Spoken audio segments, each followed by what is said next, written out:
You're listening ad-free on Amazon Music.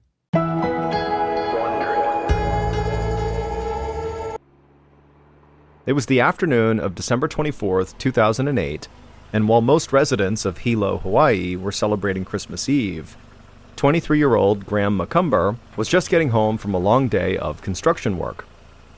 Graham backed his pickup truck into his driveway, but he didn't go inside his home. Instead, he stayed just long enough to grab his surfboard, put it in his truck, and then zoom off towards the ocean a few minutes away. Surfing was the only thing that helped Graham unwind after 8 hours of hoisting building materials at a construction site. Graham drove with the windows down on the balmy evening, taking in the smell of sea salt as he pulled into his usual parking spot. He spent a few minutes wrestling on his wetsuit, then he grabbed his board and ran toward the water. Graham surfed until dusk had settled over the beach, feeling all the stress of the day melting away. Then he paddled to shore, toweled himself off, and hopped back in his truck. By the time he got home, it was already dark, and he realized he was running late. A friend had asked him to join a holiday potluck dinner, and he still had to make something, and so he didn't have much time. Graham jumped in the shower, and then afterwards he went outside to the large garden behind his house. Graham had planted this garden with his mom, whose name was Kay. Normally, Kay lived with him at the house, but she was working on an organic farming project in the remote forests of Indonesia. Like his mom, Graham preferred an organic and holistic lifestyle and loved growing his own food. He even practiced herbal medicine like his mom and wanted to be a healer someday. And Graham just loved to share the fruits and veggies from the garden. So he harvested a few bunches of kale, then threw together a salad, and dashed off to the Christmas Eve dinner party. Graham would spend the evening laughing and celebrating the holiday with friends, and then when he got home and climbed into bed, he felt great.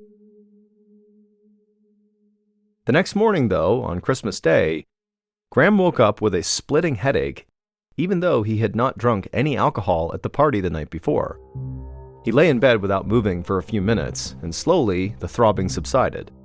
He rolled out of bed and stood to get dressed, but then his arm started to itch. And so he began to scratch it, but just as he did, another itch began on his leg. Soon, Graham felt itchy all over his body, but when he checked the spots that itched, there was no visible rash of any kind on his skin. And no matter how hard he scratched every spot, there was just no relief. Graham had never felt this way before, and it made him really anxious. He wished he could talk to his mom and ask her advice, because she would know what bundle of herbs to chew or what tea to drink, but obviously she was gone in Indonesia. However, his mother's sister, Aunt Lynn, she knew a lot about holistic cures too. So he called her, and she told him to come over right away, and so Graham grabbed his car keys and headed out the door, itching himself the whole time. The drive to Lynn's took about 15 minutes, but today it felt like an eternity for Graham. By the time he arrived, Graham's arms and legs were bright red from all the scratching he was doing, and his stomach was starting to churn. He felt like he was going to throw up. He let himself in through the front door and called out to his aunt. She came in from the kitchen with a concerned look on her face, just as Graham collapsed onto the couch. Lynn asked Graham to tell him how he was feeling, and he told his aunt that the itching all over his body felt like it was actually under his skin, and so he just couldn't actually itch it. And he said his stomach felt like it was being twisted into knots. Lynn quizzed him on what he'd eaten or touched over the past 24 hours, but Graham assured her that he hadn't done anything new and was not allergic to anything he'd touched or eaten at the potluck. Lynn thought for a moment, and then she told Graham she'd be right back. Graham closed his eyes and tried to relax as his aunt went outside to her garden. A few moments later, Aunt Lynn came back with a handful of peppermint and some other herbs for his stomach and headache. Graham had used these traditional remedies before, and in the past they had given him some comfort. And so he thanked his aunt and took what she had given him, and then after a while, once he felt like his stomach was settling down, he said goodbye to his aunt and headed home to try to get some rest. When Graham got home, he flopped into his bed and closed his eyes. But although his stomach was feeling better and his headache was gone, the itching had now turned into a deep burning sensation. It felt like his blood vessels were on fire, and the throbbing in his temple had come back. It was a dull pain while Graham was lying down, but the moment he stood up, it felt like someone was driving an ice pick into his forehead. That afternoon, he called his aunt back to ask if he could spend the night at her house. He was in a lot of pain and wanted someone close by in case something bad happened. She agreed to drive over and pick him up. After a very uncomfortable car ride, Graham shuffled his way into Aunt Lynn's guest bedroom. He climbed into her bed and fell asleep instantly, sleeping through the night. The next morning, December 26th, Graham woke up with a shooting pain in his temple. It was so strong, a wave of nausea rose up in his throat. Graham ran to the bathroom and barely made it to the toilet before he threw up. Moments later, Aunt Lynn was kneeling next to him, rubbing his back as he hung his head over the toilet bowl. His aunt's hand on his back made Graham feel a bit better, and he asked her if she wouldn't mind making him some ginger tea because he thought that might help too. And Graham was surprised when he heard his aunt say no. And then he felt his aunt pat his back one more time before she stood up and told him that as much as she and the rest of their family believed in these traditional remedies, it was now time to go to the hospital.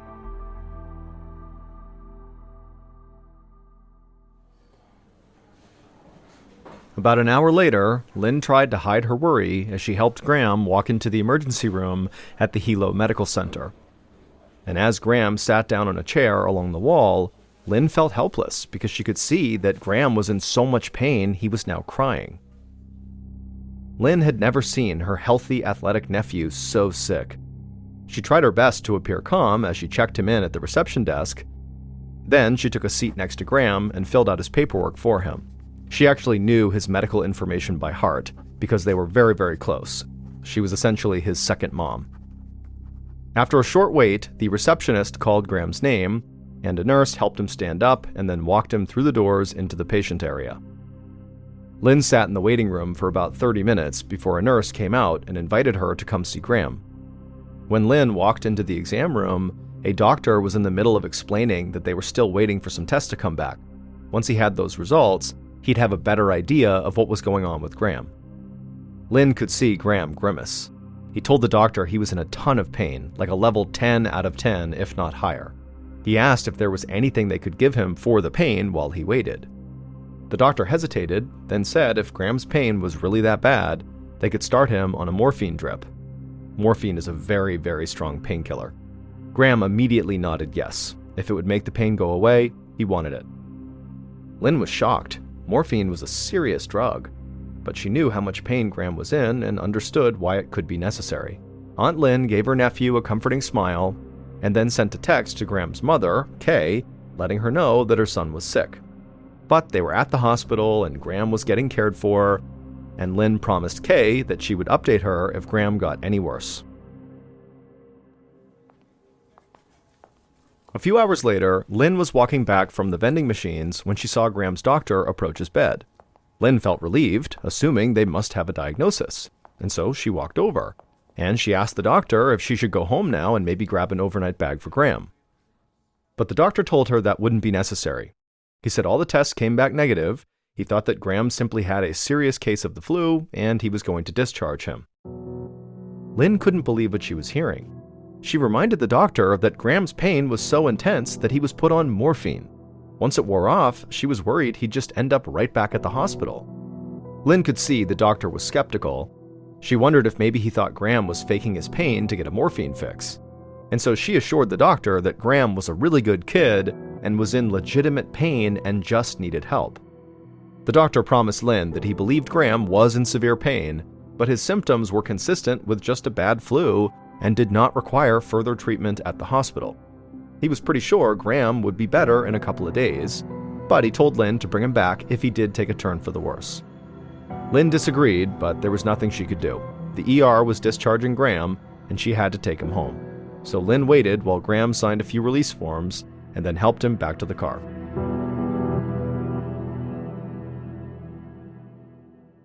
Once they were back at her house, Lynn helped Graham ease onto the couch, and then she handed him the TV remote. Then she threw his favorite blanket over him and made him the ginger tea he'd asked for earlier. Then she watched with worry as Graham barely sipped his tea and then complained that his head was still hurting and that his arms were starting to itch a little bit. Lynn had no idea what was wrong with her nephew, but she was pretty sure that Graham was suffering from something that was far more serious than the flu, and whatever it was, holistic remedies might not be enough to cure it. She just hoped that he would start to feel better overnight. But the next morning, when Lynn woke up, she heard Graham crying out for help from the guest bathroom. Lynn ran to the bathroom and knocked on the door and asked what was wrong. And from the other side of the door, Graham said that his bladder felt really full, but he couldn't urinate. Then, in a more quiet voice, Graham said he felt like he was dying. Lynn knew that Graham was right to be worried. If he couldn't relieve himself, his bladder could literally burst. A ruptured bladder can lead to blood infection, kidney failure, and even death. And so Lynn told Graham that they were getting back in the car, going back to the hospital, and they were not going to leave until Graham got the help he needed. When they arrived at the hospital, Lynn helped Graham to crawl out of the back seat where he had been lying. Then he leaned on her as he hobbled towards the sliding glass double doors that led to the emergency room. As they got closer, a nurse noticed them and ran toward them with a wheelchair. Graham was very grateful as the nurse helped him sit down, and right away he kind of slumped over in the chair. The nurse asked what was going on, and as Graham cradled his aching head, Lynn explained that her nephew was no longer able to urinate.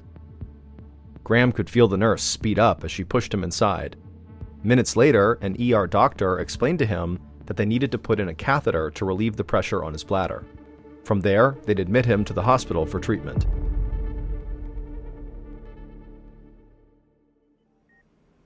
A little after midnight, Lynn went in to check on Graham and found him lying awake staring up at the ceiling. She very gently squeezed his arm, and Graham yelped in pain. Lynn snapped her hand back and apologized. She had barely touched her nephew, and he had reacted like she had clamped his arm with a vice grip.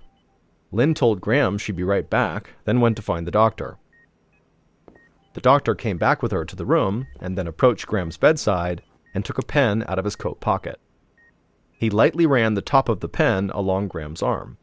And again, Graham flinched and told the doctor it really hurt when he did that. The doctor nodded and then did the same thing with the pen down Graham's legs.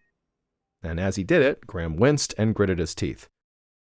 The doctor told Graham that the extreme sensitivity to touch was likely due to meningitis, an inflammation of the tissues that surround the brain and spinal cord. When Lynn heard this, she felt her stomach drop. If Graham did have meningitis, she knew he could spend the rest of his life battling seizures, brain damage, hearing loss, or worse. Meningitis could even be fatal. The doctor said that in order to be sure, they had to perform what's called a spinal tap. That meant he needed to insert a large needle into Graham's spine. Lynn saw Graham's face go white. She could understand why he was nervous. If even a mild touch hurt him, how would a needle going into his spine feel? But if they were going to figure out what was wrong with Graham, he would have to go through with it. Once the anesthetic was working on Graham, the doctor carefully inserted the needle in between two of Graham's vertebrae. Lynn squeezed her nephew's hand as the doctor then pulled back on the syringe and filled it with Graham's spinal fluid. After the doctor had pulled the needle out of Graham's spine, Graham relaxed and let out a sigh of relief. Lynn put on a brave face for her nephew. She was glad the procedure was over, but she had a sneaking suspicion that Graham's struggle was only just beginning.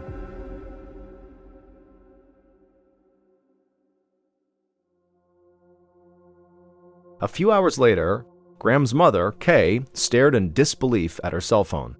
While she was asleep on the other side of the world in Indonesia, she had somehow missed 2 text messages and 3 phone calls from her sister Lynn. The sisters had been texting for the past couple of days, so Kay was already aware that Graham was in the hospital, but this barrage of attempts to contact her could only mean one thing: something bad must be happening with her son. Her heart was pounding as she called her sister back, steeling herself for devastating news. When Aunt Lynn answered, she was crying. She told Kay that Graham had just tested positive for meningitis and was now fighting for his life. She needed to come home right now. It took Kay 2 full days of travel to go from the remote forests of Indonesia all the way back to Hawaii. And as soon as she landed, she hopped in a cab and went straight to the hospital. The moment she saw her sister, Lynn, waiting in the parking lot, Kay broke down in tears. Kay had spent the whole flight mentally preparing herself to see her son in the condition he was in, but she still felt totally shocked as she rounded the corner into his room and actually saw him. A tangle of wires and tubes, seemed to be attached to every part of his body. He was pale and sickly looking, nothing like the healthy, tanned surfer that Kay had left a few months ago. His blonde hair was greasy and clung to his face. Graham was awake, but barely. His voice was hoarse as he said hello to his mom and gave a weak smile. Kay immediately rushed over and gave her son a hug. She promised Graham she was there to help and she would work with his doctors to make sure he got better. A few minutes later, Graham's doctor walked in and updated Kay on Graham's condition. Although they knew he had meningitis, the doctor believed it was actually a sign of a deeper underlying disease in his brain and spinal cord. One big hint was Graham's continued inability to urinate, something called Ellsberg syndrome. It really didn't make any sense that Graham could have this condition. Ellsberg syndrome is most often caused by West Nile disease, a mosquito-borne illness that has never been detected in Hawaii, and Graham had never tested positive for West Nile disease. But at least doctors could test for West Nile, which causes swelling in the brain. Other potential triggers for Ellsberg syndrome were even more devastating to the brain, but there was no test for these conditions until the disease was more advanced. So Graham's doctors were still essentially at square one. Kay just prayed they could keep her son stable long enough to find the answer.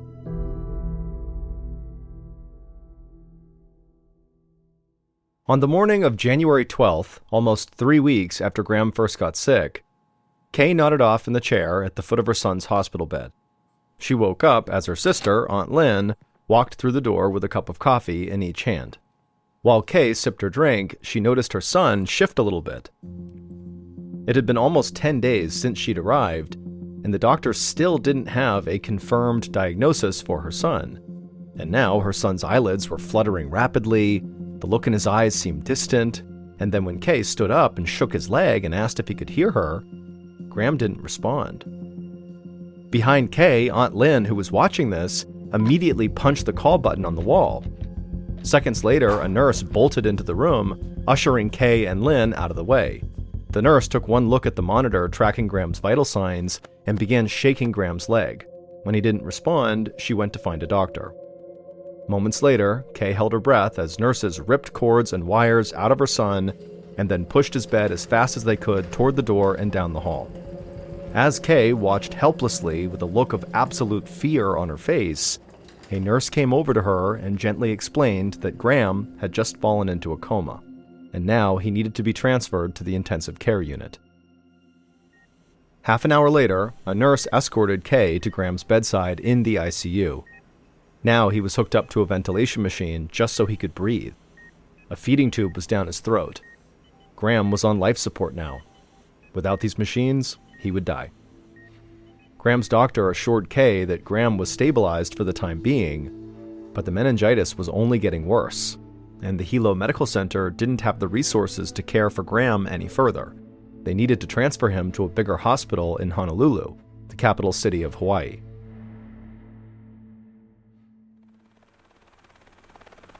The medevac chopper was ready for Graham later that morning, and Kay, who was inside the chopper as well, placed a hand on her son as he lay on his stretcher, and then she watched as the helicopter lifted off the ground, and the ground below her gave way to a clear blue ocean. A short time later, Kay and Graham landed at the hospital in Honolulu, and Graham was quickly whisked away to the ICU at that hospital.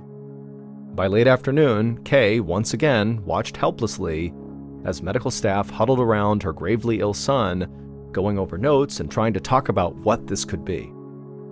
That night, Kay made her way to the nearby hotel that one of the nurses had recommended. But when she laid down to sleep, every time she closed her eyes, all she could see was her son lying unconscious in his hospital bed. Then she thought of the long list of drugs the doctor had prescribed for Graham, all names she couldn't remember or even begin to pronounce. They would regulate Graham's heartbeat and blood pressure and keep his organs from failing, and she knew these drugs were vital to Graham's survival. But they were also very hard on his body, putting him at risk for things like pneumonia, blood clots, and worse. And so, as Kay lay there in her hotel bed, unable to sleep, she thought to herself that she just had to find some way to help her son. She just could not sit on the sidelines anymore. And so the next morning, Kay walked into her son's room with a paper bag full of supplies.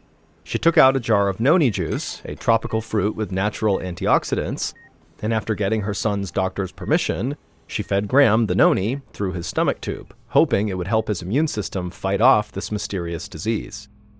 Then Kay grabbed a box of long steel pins.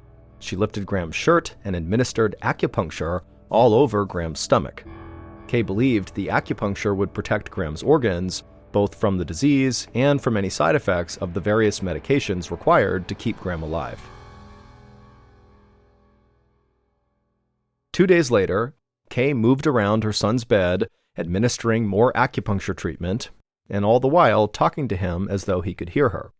She fully believed Graham was getting better. She couldn't explain it, but it was like his presence was slowly refilling the room, and it was getting stronger and stronger with each passing day. Kay was certain that her traditional healing methods, combined with modern medicine, would help Graham's body heal. In fact, Kay was so focused on her work that morning that she barely noticed a doctor walking up behind her. He introduced himself as the hospital's infectious disease expert, and he said he had news for her, but unfortunately, it was not good news.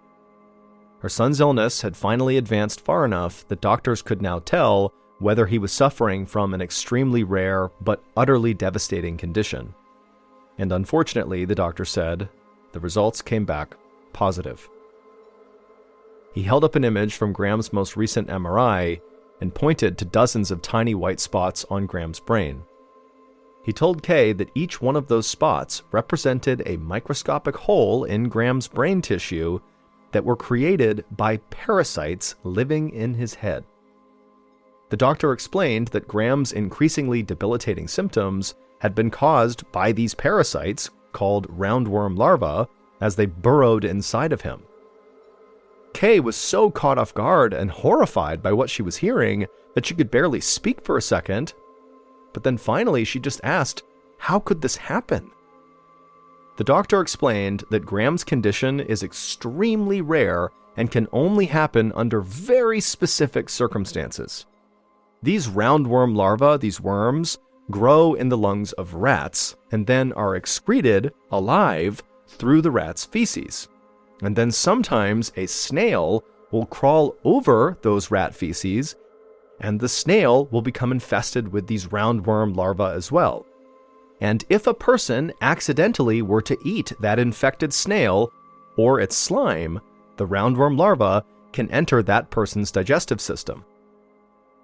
The doctor said that the roundworm larvae had eaten their way through Graham's intestines and eventually made their way to Graham's brain, which is what made all those microscopic holes.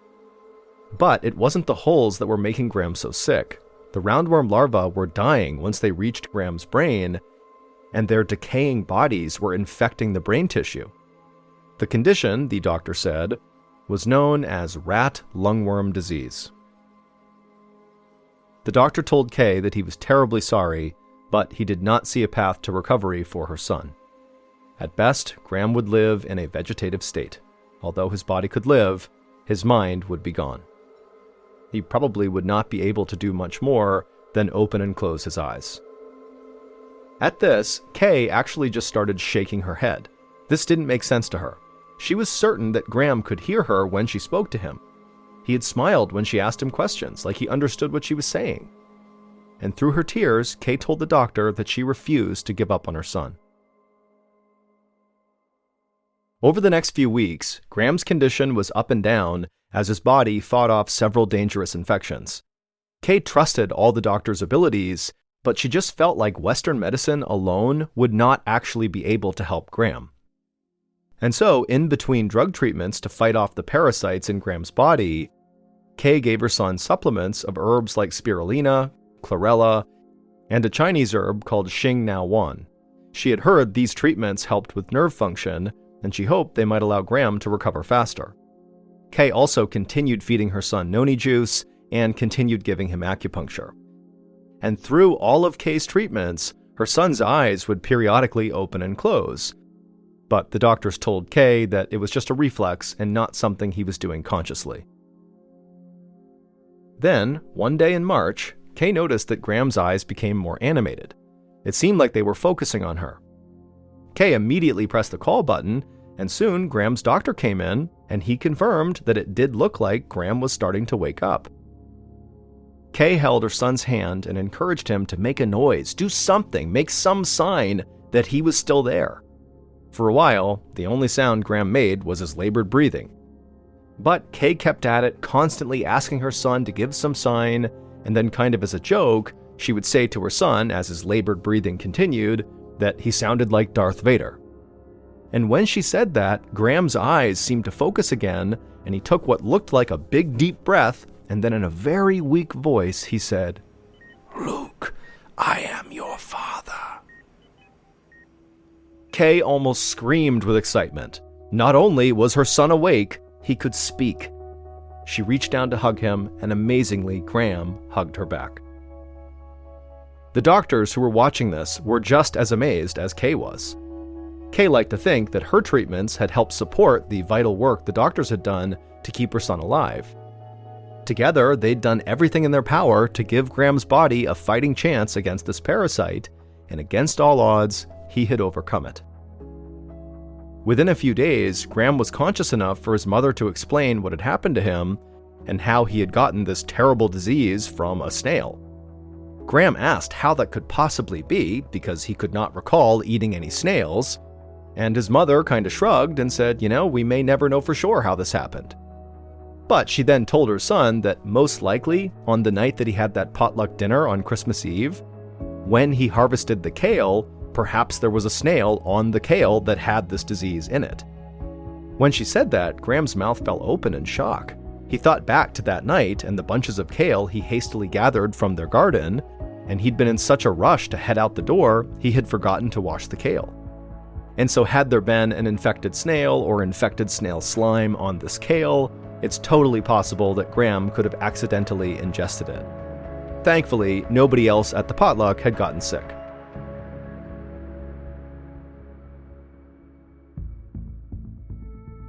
On April 30th, after more than 4 months in the hospital, Graham was finally able to return home. Over the next 2 years, he relearned how to walk and talk. Today, he rides his bike to a local community college, where he's studying to become a physical therapist.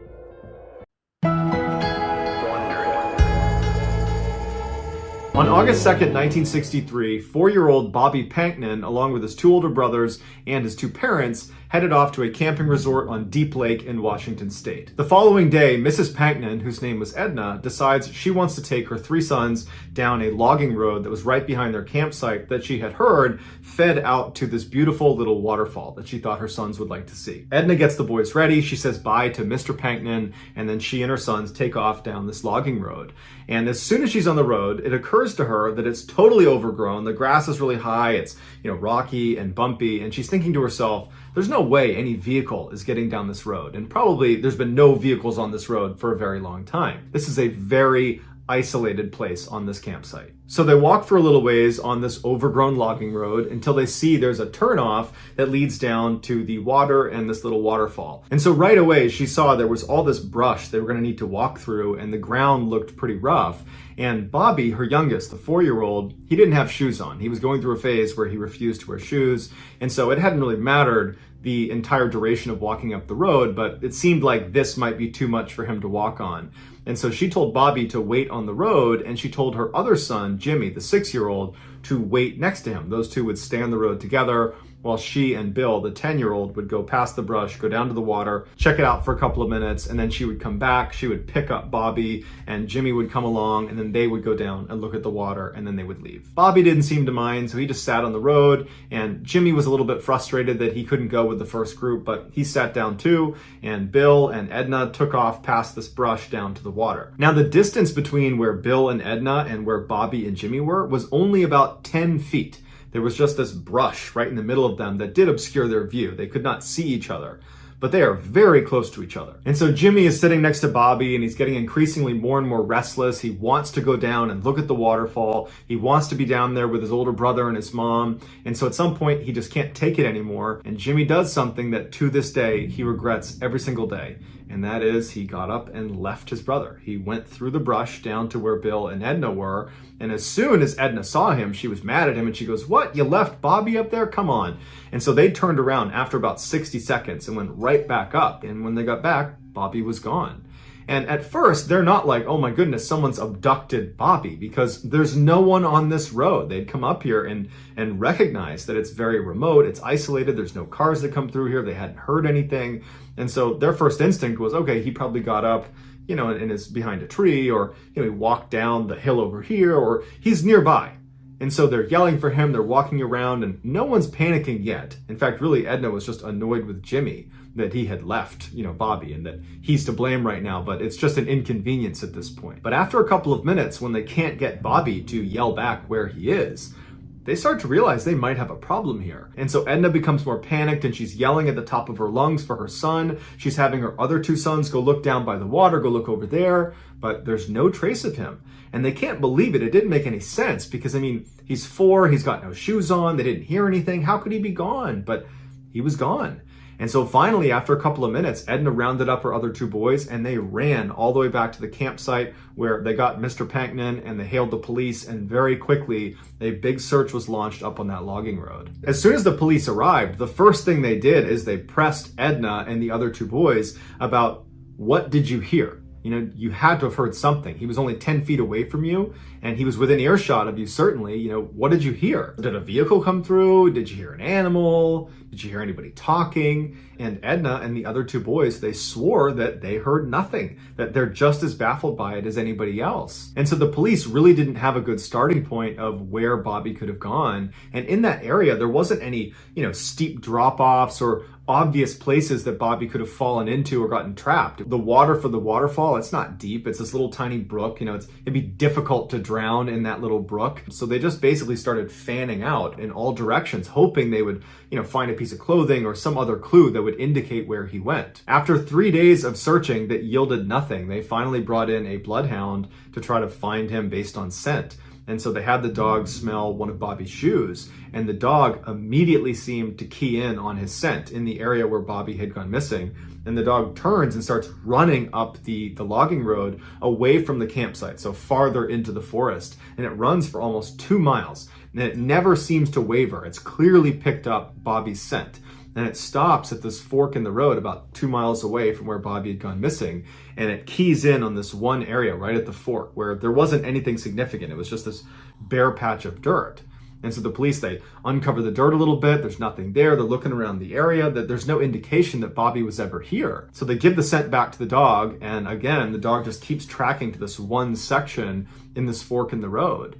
But they didn't know what to do with that information because there was nothing there. The search for Bobby was called off after 7 days because they could not find anything. And so the lead investigator came out and did this press release where he basically said, we have no idea what happened to Bobby. However, we do think he was abducted. And his reasoning for this was pretty straightforward. Bobby was a young kid that had no shoes on in an unfamiliar forest, and he was only out of eyesight for 2 minutes. So how far could he really have gotten? Certainly not far enough that his family wouldn't have found him after those 2 minutes were up and they began looking for him. And so if you go down the abduction rabbit hole, you start with, okay, a person must have taken Bobby. But for a person to take Bobby, that means a person had to be in this area that was super isolated and remote, and they hadn't seen anybody in the area, and there were very few campers at the campsite. So realistically, if a person was going to abduct Bobby, they had to have been planning it and had to have been hiding in the trees and were stalking this family until they got to that spot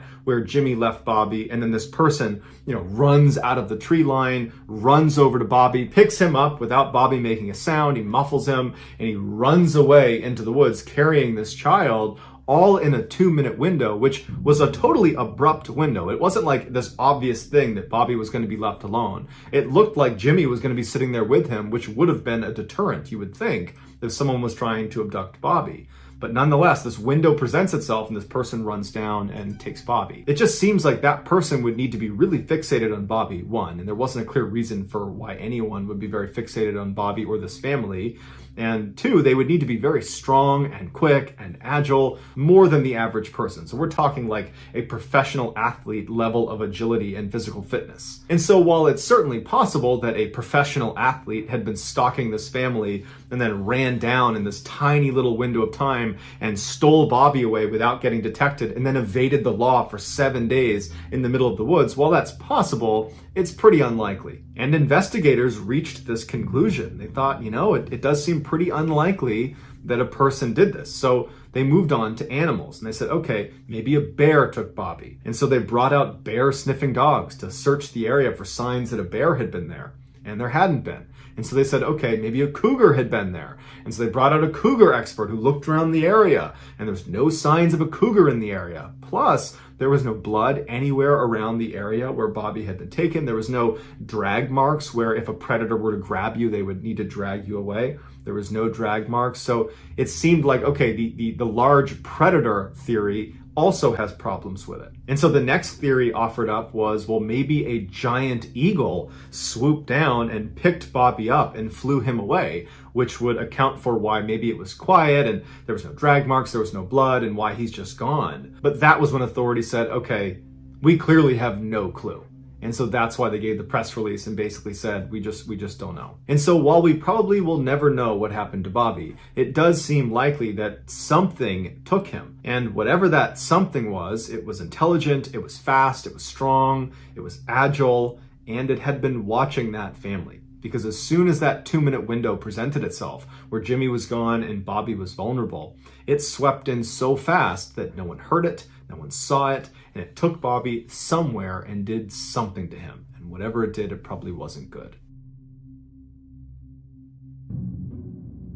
In December of 1961, James McCormick Sr. was on vacation from his job as a fire inspector for the city of Portland, Oregon. And he was feeling bored, he was feeling kind of restless, and he decided he wanted to go do something fun with his 16-year-old son named James McCormick Jr. They settled on going hunting together as they were both avid outdoorsmen, and so they, along with their hunting dog, headed out to Larch Mountain on December 4th. Even though Larch Mountain was only 30 miles from the city, it was known as one of the most rugged and wild areas in the northwestern United States. And so the men arrive at Larch Mountain, they're excited, they hop out of the car, they put their gear on, and they begin hiking into the wilderness. Now, the weather forecasters had said it was probably going to be pretty cold. There might be some light snow in the area, but the weather should hold for their day trip out into the woods.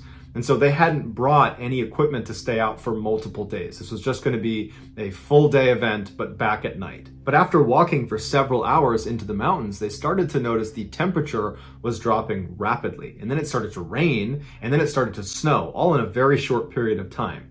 And initially they decided they were going to gut it out and keep walking a little ways, but they decided, you know what, this is awful and our stuff's getting wet and it's going to get dark soon, so let's just turn around and go back. We can go hunting another day. But it had started snowing so quickly that when they turned around to start making their way back to their vehicle, the snow had covered over everything enough that it looked a little bit different. And they didn't have a GPS, they were using a map and compass, and they were not on a marked trail. They were just kind of walking around the mountains looking for a place to set up. And so they're walking back and they're making turns and they're starting to question where they are. And when they had walked for several hours in the direction they believed was back to the truck, well, they weren't anywhere near a road and they felt like they were in an area they didn't recognize, and they realized they were lost. At this point, it was snowing really hard and it was starting to get dark outside. And so the pair decided, you know what? We got to stay out for the night. We're not going to find our vehicle tonight. It's too dark and we don't know where we are. So let's camp out for the night and tomorrow we will find our vehicle. But remember, they didn't have any equipment to stay out for the night. All they had was their warm clothes, but they didn't have a structure to protect them from the elements. And so they decided their best bet was to climb up into a tree, because at least that way they're off the ground, they'd protect themselves from predators potentially, and the branches of the tree would kind of protect them a little bit from the snow and from the freezing rain. So that night, James Sr., James Jr., and their dog, they huddle in this tree. It's a totally sleepless, miserable night as they're just destroyed by snow and freezing rain and wind. And then finally the sun comes up the next morning and there's a glimmer of hope, although it's still absolutely dumping snow on them. But they're thinking to themselves, this is going to make a heck of a story when we get back. And so they climb out of the tree, they stretch, they kind of, readjust themselves, and then they begin walking in a direction that they think is the direction towards their vehicle. And for several hours, they're just kind of walking, hoping they're going to run into this road, and they don't. And at some point they realize once again that they are in the same position they were in the day before. They don't know where they are. And now they've walked even farther, potentially in the wrong direction. And so they stop for a second, and James Sr. pulls out his map and he's trying to make sense of where they might be. He's looking around. He's trying to terrain associate to see if he can figure out if there's a specific way he should be going. When his son, who was a really tough kid, didn't complain about anything, he said to his dad, I'm feeling delirious. I feel like I can't think straight. And it's hard for me to stand even. I'm going to sit down. And his dad's looking at him, not concerned about this, because it was a pretty miserable night the night before. And so it makes sense he might be tired. But I mean, they had slept a full night's sleep the days leading up to this trip. They've only been out in the elements for one day. They do have warm clothes on. They do have food. They do have water. And so he figures his son will just sit down for a minute and then he'll get back up and be rejuvenated and they'll keep moving out. And so James Sr. continues looking at his map. He's looking around, kind of waiting for his son to say, okay, I'm ready to start moving again. But his son just continues to deteriorate. He's speaking in nonsense and he can't stand up. And this was the first time that James Sr. really started to feel concerned for their actual safety. Because even the night before, when they were up in the tree, even then, it just felt like it was this crazy thing that was happening to them and that everything would be fine. And even that morning when they got up and it was still snowing and they're still lost, he had that optimism, and so did his son. But now thinking, okay, we are potentially staring down another night out here, and we're going to eventually run out of food and water. Our clothes are starting to get wet. The temperatures are dropping below freezing. We don't have a tent. We don't have a shelter. And now something's wrong with my son, which is concerning in and of itself. But if he can't move, then we can't make progress towards getting out of the situation. And so James Sr., who was this really fit fireman, he said, okay, I'm going to pick you up and I'm going to carry you. And he picked his son up, fireman's carry, put him over his shoulders, and for 3 hours, James Sr. just continues to march around looking for the way out. And after 3 hours, when they had not gotten anywhere closer to a road or any civilization, and now it was dark out again, he collapses with his son and he puts his son down by a tree and he sits down next to him and he's totally defeated. And he's like, we got to get ready for another night. We got to get back up in a tree and we got to do this again. And so as they're sitting there kind of talking about how they're going to get James Jr. up into a tree for the night because, he's too weak to climb up himself, they both notice these very bright lights about 100 feet in front of them that look like headlights. And James Sr. is like, oh my goodness, what luck. There is a road that we just didn't see and there's a car that's parked right there. I'm going to go up and communicate with them and tell them that we are stuck out here and see if they can give us a ride. Stay right here. I'll be right back. And so James Sr. gets up and starts running towards these lights because these lights are their lifeline and he wants to get to them before they potentially pull away without realizing, there's some people that really could use some help here. And so as he's moving, 50, 60, 70 feet away from where his son and his hunting dog were, the lights just continue to go farther and farther away from him to the point where James Sr. stops. And he's looking at these lights thinking, are those headlights? Like, what are those lights? And at some point, the lights just kind of disappear into the forest and then they're gone. James Sr. looks around and he realizes there's no road over here. I'm in the middle of the woods. Like, what were those lights? And so he stands there for a minute thinking to himself, am I losing my grip on reality? Like, what's going on here? And he turns around and he starts running back to where his son and his dog were. And when he gets there, only his dog is there. His son is now gone.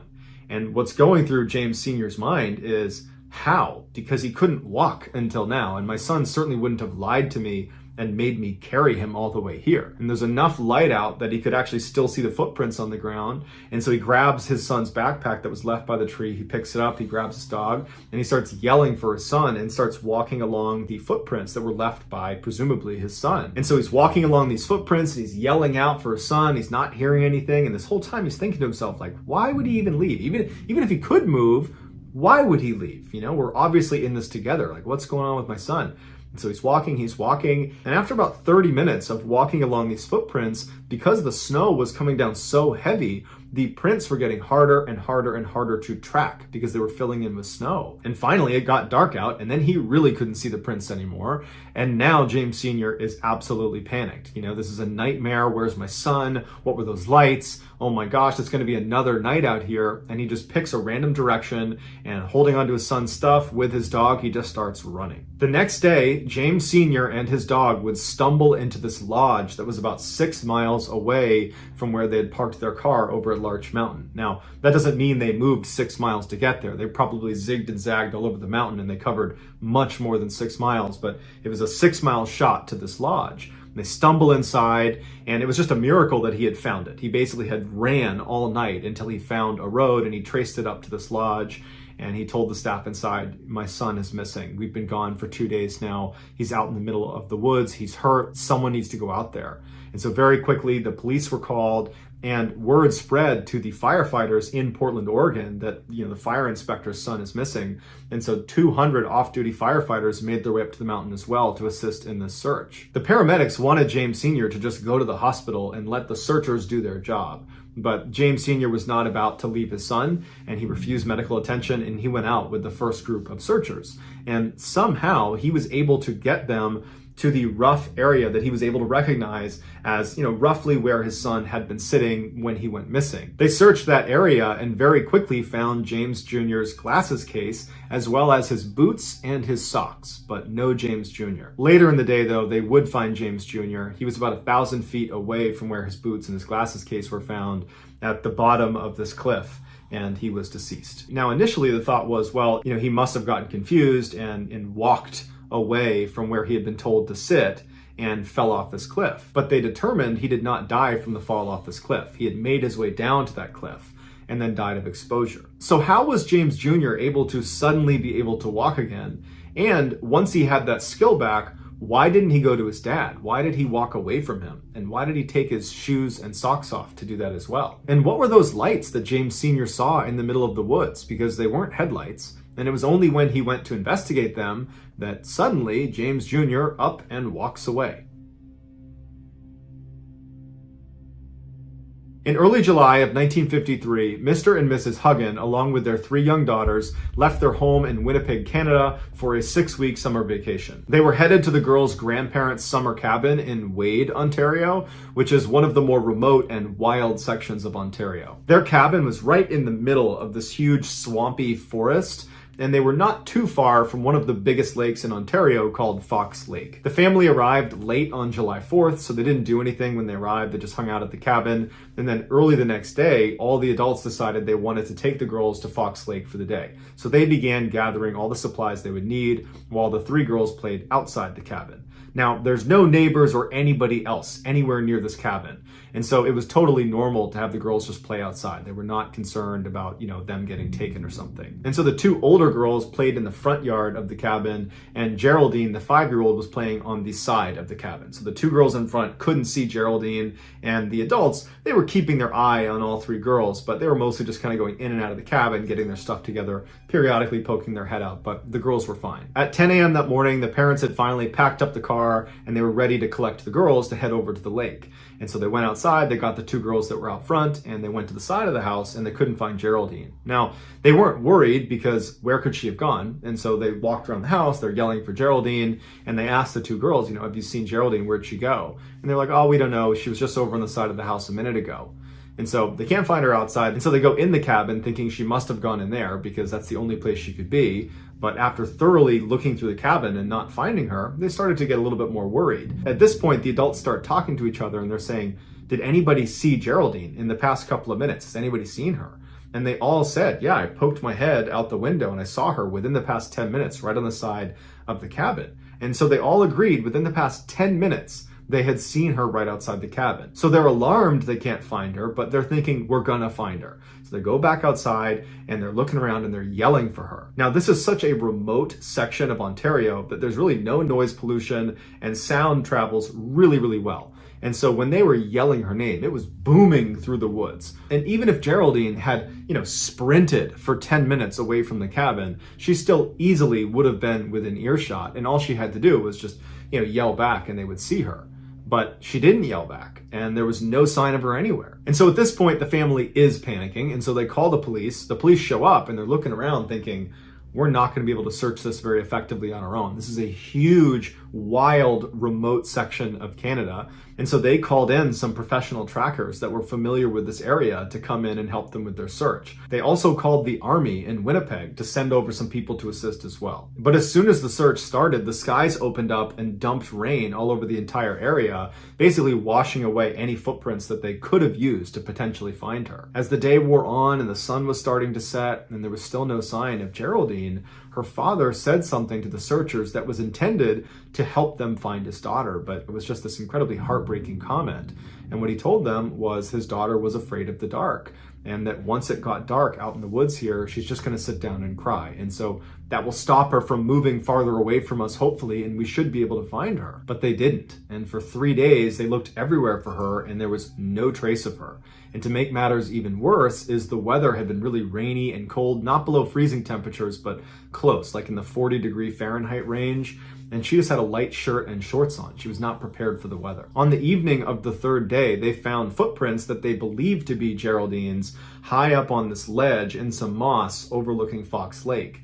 And the footprints indicated that this child, which was probably Geraldine, was looking out over the lake and then turned around and walked away from the ledge down into the swamp where her footprints dissipate. And so the search effort was pushed to this swamp, and they had thousands of people that are combing through this mosquito-infested bush to look for this girl, and once again, there's nothing. Then on the 7th day of the search, they find another set of footprints in the swamp around the area where they were looking for Geraldine. But it wasn't Geraldine's footprints because they were these huge prints that if it was a human print, they would need to be an enormous human being. Or these prints belonged to some enormous animal, but they were unable to determine what animal it was. At this point, although there's not really any real evidence connecting that print to Geraldine, people are starting to suspect that whoever left this print or whatever left this print has something to do with whatever happened to Geraldine. 2 days later, so 9 days after Geraldine has gone missing, some of the professional trackers were 2.5 miles away from where that large print was found in that swamp and where Geraldine's footprints were found up on that ledge. They found a piece of her plaid shirt 2.5 miles away on the eastern shore of another lake called Long Lake. And so they pushed the search effort over to that section of Long Lake, and within 24 hours, they would find Geraldine's remains. The scene where Geraldine was found was bizarre. There was very little left of Geraldine, and from what was left, it was clear there had been significant animal predation. And so initial thoughts were, she must have been attacked by wolves. That's what killed her.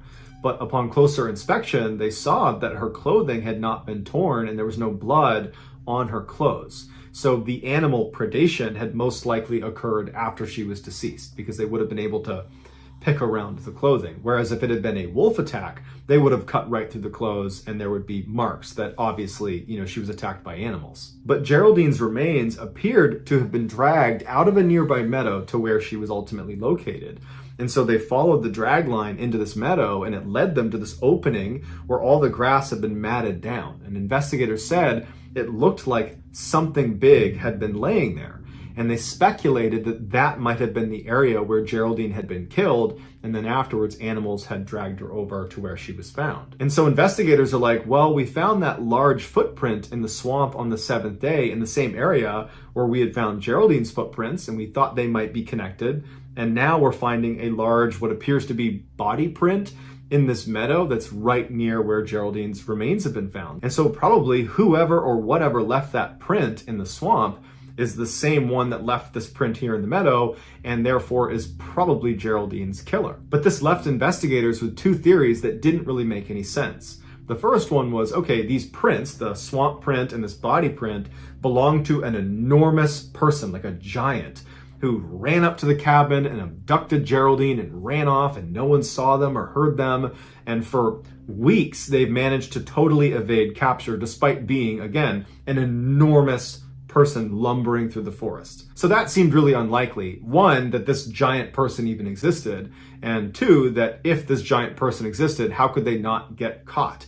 They're so big running through the forest, they would be easy to spot. But if you rule out the enormous person theory, you're left with the enormous predator theory, which does make more sense on the surface because there are enormous predators that have attacked humans, so that does happen. But when they looked at her remains, they ruled out a wolf attack, and really, they ruled out animal attacks. But if this is an enormous predator, how did it kill Geraldine? The family was told that unfortunately, because there wasn't enough left of her, they weren't able to determine a cause of death. And so their best guess is she was probably mauled by wild animals, but they would even level with the family and say, honestly, we don't know what did this.